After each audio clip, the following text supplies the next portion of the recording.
ሁለተኛ ልጄንና የልጄን ባል ወዳው ይሄ ችግር እንደመጣ ተነስተው ችግር ሲቀሰቅሱ አይቻቸው አላቅም። እነሱም እንደሷው እንዳይሞቱ ብዬ ማንንም ነገር እንዳታረጉ ብዬ በቄስ አስገዝቻቸዋለሁ። አባቷንም ባልየውንም ልጄንም በሰው ሀገር ላይ እሷ እንደቀረች እንዳይቀሩብኝ ብዬ በቄስ አስገዝቻቸዋለሁ። ወዲያና ወዲህ እንዳይሉ የምፈልገውን በራሴ ፈልጋለሁ ብዬ አላባቱ ካርታውን እያሳየ ገባችሁ አይደል? ታጅን እና ልጅና እንግዲህ አባት ናቸው። ልጅ አጥተዋል። ደግሞ ሁለተኛ ልጆቻችንን እናጣለን በሚል በቄስ አስገዝቻቸዋለሁኝ። እነሱን ብዙ ነገር ለማድረግ ከመሳተፍ አልተቆጠቡም ነበር። እኔ በቄስ አስገዝቻቸዋለሁ። አባትየው እንደዛ አሉ። ግን ያቺ ቅድም መታ የተሳደበችው ደውላ ባሌ መረጃውን ሙሉውን በሶሻል ሚዲያ መጥቶ ይናገራል ብላለች አሉ። እንጠብቃለን። ይመች ሚስት ይመች መጥቶ ምን እንደሚናገር እንጠብቃለን። ሰላም ውድና የተከበራችሁ ኤልሲ ቤተሰቦቼ እንዴት ናችሁ? ደህና ናችሁ? እኔ ደህና ነኝ፣ እግዚአብሔር ይመስገን። እንግዲህ በምታዩት መንገድ የሰው ሕይወት በየበረሃው እየተቀጸፈ ነው ማለት ነው። አንዳንድ ጊዜ የወላድ መከራዋ ብዙ ነው። የወላድ መከራዋ ብዙ ነውና በአንዳንድ ጨካኞች፣ በአንዳንድ ስግብግቦች፣ ጓደኛ መሳዮች፣ የአክስት ልጅ፣ የአጎት ልጅ፣ ባል፣ በቃ እንደዚህ ብዙ ቤተሰብ ነን ባዮች ብዙ በማታውቋቸው መንገድ ላይ ብዙ ምቀኛና ብዙ አሲድ የሆነ ሰው አለና የእናንተን ውድቀት፣ የእናንተን መሸነፍ፣ የእናንተን መጣል የሚፈልግ ብዙ ሰው አለ። በነገራችን ላይ ጊዜውም ጭምርት ነው። እኔ መንገዱን ስለማውቀው የሀና ጉዳይ እስካሁን ድረስ እረፍት ነስቶኛል፣ አልዋሻችሁም። ምክንያቱም ያንን መንገድ አውቀዋለሁ። ብዙ ስቃይ አለው፣ ብዙ መከራ አለው። በዛ ሰዓት እንዲያውም እኛ በመጣንበት ሰዓት ብዙ ዘረኝነት የለም ነበረ፣ ብዙ መነቃቀፍ የለም ነበረ። አንዱ ለአንዱ ተጓቶ ኦሮሞ፣ አማራው፣ ትግሬው ተጓቶ ያለውን ተካፍሎ በሰው ሲበጠብጡ ጠጥተው በቃ ብዙ ተደጋግፈን ነበር በዛ ሰዓት እንዲሁም የመጣ ነው፣ ተዛዝነን ማለት ነው። እኛ በመጣንበት ሰዓት ኑ በዚህ ነው በዚህ እንደዚህ በይ እንደዚህ በይ እየተባባልን ነው የመጣ ነው። ነን ለመናገር መንገዱ በጣም አስቸጋሪና መንገዱ በጣም ከባድ ቢሆንም ግን በዛ ሰዓት እግዚአብሔር ይመስገን መተሳሰብ ነበረ፣ መከባበር ነበረ። አንዲት ብርጭቆ ንጹህ ውሃ ከተገኘች ተከፋፍለን እጃችን ላይ እዚህ እጃችን ላይ ጠብ ጠብ ተደራርገን ነበረ የምንጠጣው። ያው ብዙ ውሃ መጠጣት ስለማይቻል ብዙ ምግብ እንኳን የለም፣ እንደው ከተገኘ ለራሱ ብዙ መብላት አይቻልም የነበረ። እንደዛም ሆኖ ግን መተሳሰብ ነበረ። እውነት ለመናገር እኔ አስታውሳለሁ ትግሬዎቹ፣ እኔ በነገራችን ላይ ትግሬዎቹን እወዳቸዋለሁ። በዛ ብቻ ሳይሆን ከዛም በፊት ብዙ ነገር አሳልፌያለሁ እኔ ከነሱ ጋራና በሶ እንኳን ይዘው ዱቄት በሶ ይዘው ነው የሚሰደዱት እና በሶ እንኳን ሲበጠብጡ አብረን ነበር የምንጠጣው። እውነት ለመናገር ግን በዛን ሰዓት ምን መሰላችሁ መተሳሰብ ነበረ። ዘረኝነት እንደዚህ በጣም የተጠናወተበት፣ በዘረኝነት እንደዚህ በጣም የተገላለፍነበት፣ በዘረኝነት እንትን የተባባልንበት ምናምን ጊዜ አልነበረም በዛን ሰዓት ማለት ነው። ይቅርታ ለድምጼ፣ ምክንያቱም እኔ ልክ አይደለሁም አሁን በሷ ጉዳይ የምር። እኔ ለህፃኑን ደግሞ ባይፖስቱት ህፃኑንም ሳይ ወላድም እንደመሆኔ መጠን አንጀቴን ነው የምትበላው፣ በጣም ነው የምትረብሸኝ ማለት ነውና አሁን ላይ ግን ዘረኝነትም በዛ፣ መነቃቀፍ በዛ፣ መጣጣልም በዛና ጭራሽ የኔ የምትሏቸው ሰዎች፣ ጭራሽ የኔ የምትሏቸው ወገኖች፣ ባሌ፣ የአክስቴ ልጅ፣ ኤቭሪቲንግ የምንላቸው ሰዎች በሙሉ አሳልፈው እየሰጡ ነው። አሁን ሀና የኔ በምትላቸው ሰዎች ነው እንግዲህ የተሸጠችው ማለት ነው። የኔ በምትላቸው ሰዎች አሳልፈው አይሰጡኝም፣ አይጎዱኝም በምትላቸው ሰዎች ነው እንግዲህ የተሸጠችው ማለት ነው። ምክንያቱም ስኪል እንኳን አልሞተችም ታይታለች እየተባለች እንኳን ሙታለች ብሎ የሚከራከሩት ከሌላው ባዳ ይልቅ ቤተሰቦቿ ናቸው። ማለትም የአክስቷ ልጅና ባሏ ናቸው። እንግዲህ የአክስቷ ልጅ ደግሞ የደላላው ሚስት ናት። ኢማጂን ታዲያ ሰው ከአክስቱ ልጅ ጋር ካልኖረ ይሄ ባሌ ነው ተብሎ ከባሉ ጋር ካልኖረ ከማን ጋር ሊኖር እንደሚችል ህባጅ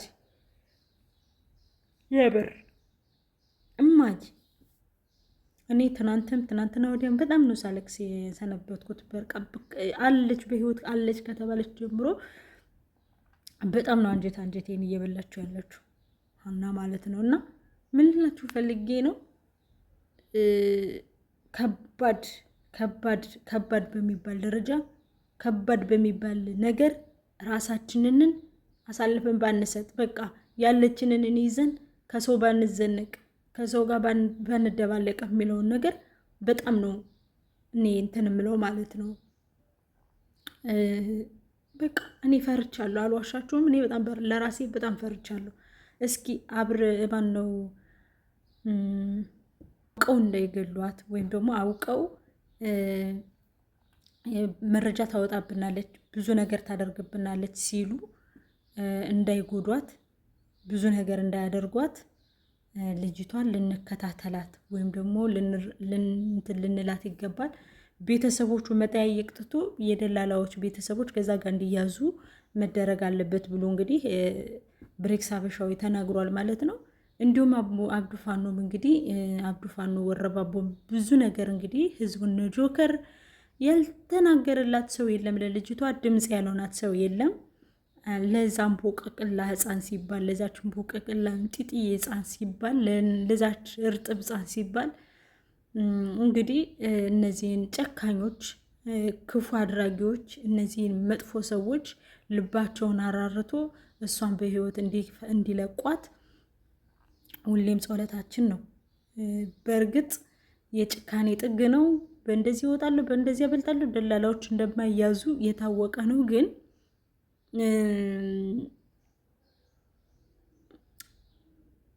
ምን ማለት እንዳለብኝ ራሱ አላውቅም። በቃ ቤተሰቦቻቸው መያዝ አለባቸው በሚለው ወገን እኔ ማምናለሁ። ምክንያቱም አንድ ጊዜ እኔ ስመጣ ሰው ሲሞት አይቻለሁ። እፊቴ ላይ ነው ድፍት ያደረጓት በጥይት ማለት ነው። ግን ስትቀበር እንኳን ተመልሰን ሂደን ስንመለስ እንድናያት ስትቀበር እንኳን የተቀበረችበት እንጨት ላይ የሆነ ምልክት ፎጣ ተደርጎበታል። የተቀበረችበት ቦታ ላይ ማለት ነው። ፎቶ ተነስቷል፣ አይተናታል ፎቶዋን ለቤተሰብ ማለት ነው። የግድ ስለሆነ እኔ ስመጣ አውቃለሁ እንደዛ ነው። አሁን ላይ ግን ፎቶ ማያነሱም። ቢያንስ እንኳን ያነሰው ፎቶውን አይቶ ውስጡ ይቆርጥለታል። ሂዶ እንኳን መቅበር ባይችል ፎቶውን አይቶ አረ ፎቶውን አይቻለሁ ይላል። ፎቶ እንኳን ማንሳት ማንን ይጎዳል? እነዚህ ግን ፎቶ እንኳን አላነሷትም።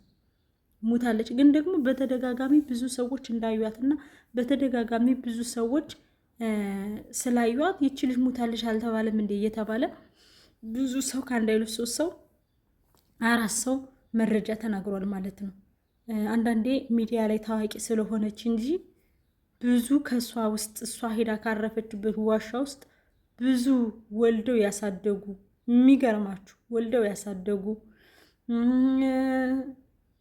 በመውለድ የሞቱ ብዙ ቆነጃጅቶች በዛችሁ ኩርምት ብለው የሚሰቃዩ ሰዎች አሉ።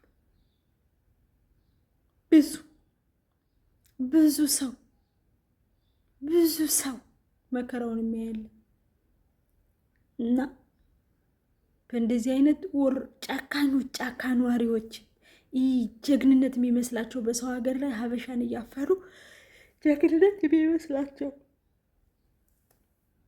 ወንዳ ወንድነት የሚመስላቸው በጣም ብዙ ጨካኞች አሉ። የእውነት የኛ መጨረሻ መቼ እንደሆነ የሚያበቃው አላውቅም። በተለይ የሀበሻ መጨረሻችን መቼ እንደሆነ አላውቅም። ሁሌ ነው እኔ ሳስበው ለራሱ የምፈራው። ሁሌ ማለት መቼ ነው የኛ ቀን? መቼ ነው የምንተዛዘነው? አሁን ብዙ ጊዜ የኛ የተለመደብን ምንድነው? ሀበሻ ይተዛዘናል፣ ሀበሻ ይረዳዳል። ሀበሻ ምኑን ተረዳዳ ነው? የተጎዳዳን መረዳዳት እንዲህ ነው። እንዲህ ኑሮውን እስከ መቼ ነው የምንገፋው? እኚህ በእኛ በሰው ደምስ የሰው ልጆች እንዴት ነው የሚበለጽጉት? አንዱን እየገደልን አንዱን የምናበለጽገው እንዴት ነው? በእውነት ግን አልተሰማችሁም? በእውነት ግን እንዲሁ ውስጣችሁ ግን መኖር አላስጠላችሁም? በእውነት መኖር ግን አላስጠላችሁም? እኔ እንጃ፣ እኔ ራሴን የጠላሁት አልዋሻችሁ። እና ምን ልላችሁ ፈልጌ ነው፣ በጣም በሚያናድድና በሚያበሳጭ ሁኔታ የሰው ልጅ ህይወት እንዳልነበር እየሆነ እስከ መቼ ነው የሚቀጥለው? ይሄስ እስከ መቼ ነው? በሰው ሀገር እየተሰደድን በገዛ ሀገራችን በገዛ ዜጋችን እየተሸጥን በገዛ ሀገራችን ታውቃላችሁ፣ ለየመን እንደሚሸጡን ታውቃላችሁ። የኛ ሀበሾች አሳልፈው ለየመን እንደሚሸጡን ታውቃላችሁ። በእውነት ልብ እኮ ነው የሚያደቡ። ወይ የኛ ነገር በእውነት ልጅ ምን ማለት እንዳለብኝ አላውቅም። ምን ማለት እንዳለብኝ አላውቅም። ምን ብዬ መናገር እንደምችል ራሱ አላውቅም። ማንኛችን ነገ ምን እንደሚገጥመን አናውቅም። እሱ እግዚአብሔር ካልደገፈንና ካልጠበቀን በቀር እሱ ራሱ ካልረዳን እሱ ራሱ ካላዘነልን በቀር በምን አይነት መንገድ ልንተዛዘን እንደምንችል አላውቅም። የጭካኔያችን ጥግ ያስፈራል። የጭካኔያችን የክፋታችን ጥግ ያስፈራል። በጣም ነው የሚያስፈራው የእውነት። እና ለማንኛውም በተቻላችሁ መጠን እንደዚህ አይነት አስከፊ ድርጊት እንደዚህ አይነት በጣም ሰቅጣጭ ነገር ስታዩ አንስታችሁ ለቤተሰብ ላኩ፣ ይዩት እስኪ እንዳይመጡ። በቃ ይሄ ነው የተፈጠረ፣ በረሃ ላይ ይሄ ነው ሆነ፣ በረሃ ላይ እንደዚህ ተደረገ፣ እዛ ሀገር ላይ እንደዚህ ሆነ፣ እዛ ሀገር ላይ የተፈጠረ እያላችሁ መጥፎውን ነገር ላኩ ለቤተሰብ። ስናፕቻት ፎቶ እያነሳችሁ ስናፕቻት ፎቶአችሁን ይሄ ማዲያታችሁን ምናምናችሁን እያጠራችሁ ለቤተሰብ ፎቶ አትላኩ። የደላችሁ አትምሰሉ። መሬት ላይ እየተኛችሁ አንዲት ቂጣ ትበቃችኋለሽ እየተባላችሁ የደላችሁ ደልቷችሁ የምትኖሩ አትምሰሉ። የምሬን ማስመሰል ይብቃል። የእውነት ከፍቶን እንደምንኖር የእውነት ተሰቃይተን እንደምንኖር እስኪ ይወቁትና እነሱ ራሳቸውን ያድኑ ከዛ በእውነት። እና እኔ ይሄን ነው ላስተላልፍ የምሞክረው። እህታችን ሀና እንግዲህ እግዚአብሔር ይርዳሽ፣ እግዚአብሔር ያስፈታሽ፣ እግዚአብሔር የልጅሽና የእናትሽ ጸሎት ይርዳሽ። እኔ ሌላ ምንም አልልሽም። አንዳንድ ጊዜ ከክፉ እንዳይጣለኝ ነውና እኔ ምን ለማለት እንደምችል አላውቅም። ግን አንጀቴን ብጥስ እንዳደረገችው ናት ያለችው። እስካሁን ድረስ እንዳዘንኩ እንዳለቀስኩ ነው። በቃ በሷ ቦታ ሆኜ ሳዝን ሳለቅስ ነው ያለሁትና ሁላችንን በሰው ሀገር እግዚአብሔር ይርዳን። ሰው የለንም እናኛ እግዚአብሔር ይርዳን። እግዚአብሔር ሰው የሆነ በባዕድ ሀገር እግዚአብሔር ሞገስ ይሆነን። እንተዛዘን ለማለት እወዳለሁ። ላይክ እና ሼር ሰብስክራይብ ያደረጋችሁ እንግዲህ ለሚደርሰው ይድረሰው። አመሰግናለሁ ማለት